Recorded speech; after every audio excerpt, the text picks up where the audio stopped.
বন্ধুরা, ফিরে এলাম নতুন একটি ভিডিও নিয়ে। আজ আমরা কথা বলবো এমন এক পরাশক্তিকে নিয়ে যে কিনা ক্ষমতার দম্ভে সারা পৃথিবীকে অস্থির করে তুলেছে। হ্যাঁ, আমি আমেরিকার কথাই বলছি। ভাবছেন কেন আমি একথা বলছি? তাহলে একটু পেছনের ইতিহাস ঘেঁটে দেখা যাক। যে কোনো দেশের আভ্যন্তরীণ সমস্যা বা পারস্পরিক বিরোধ সেই দেশগুলোর নিজস্ব ব্যাপার। ইরাক যদি কারো ক্ষতি করে থাকে তবে ভুক্তভোগী দেশই তা বুঝে নেবে।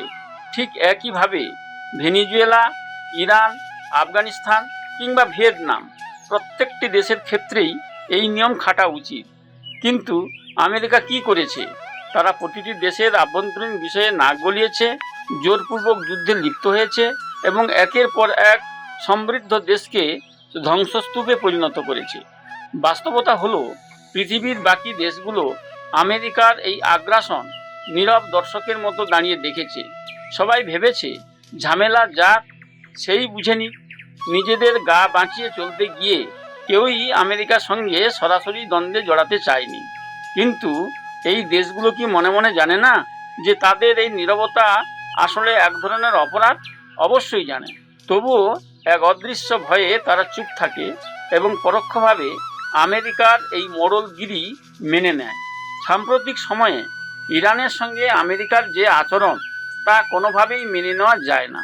শুধু যুদ্ধই নয়, মার্কিন নিষেধাজ্ঞা আর ভুল অর্থনৈতিক নীতির কারণে সারা বিশ্ব আজ বারবার অর্থনৈতিক মন্দার মুখে পড়ছে।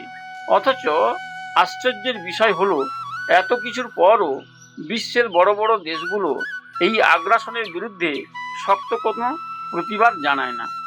আসলে আমেরিকা হলো এমন এক দেশ যারা মুখে গণতন্ত্রের কথা বলে, কিন্তু ভেতরে ভেতরে সারা বিশ্বকে শাসন আর শোষণ করতে চায়।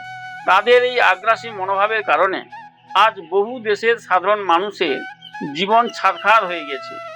বন্ধুরা, যে দেশ নিজেদের স্বার্থে সারা পৃথিবীর শান্তি নষ্ট করতে পারে, তাদের এই একনায়কতন্ত্র কিভাবে থামানো উচিত বলে আপনি মনে করেন? বিশ্ব রাজনীতির এই সমীকরণ বদলানোর কি কোনো উপায় আছে? আপনার মূল্যবান মতামত অবশ্যই নিচে কমেন্ট বক্সে লিখে জানান।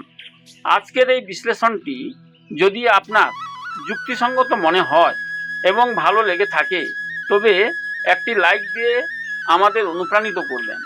আর চ্যানেলের সাবস্ক্রাইব করার বিষয়টা সম্পূর্ণ আপনার পছন্দের উপর ছেড়ে দিলাম। তাহলে দেখা হচ্ছে পরের ভিডিওতে। সবাই ভালো থাকবেন। ধন্যবাদ।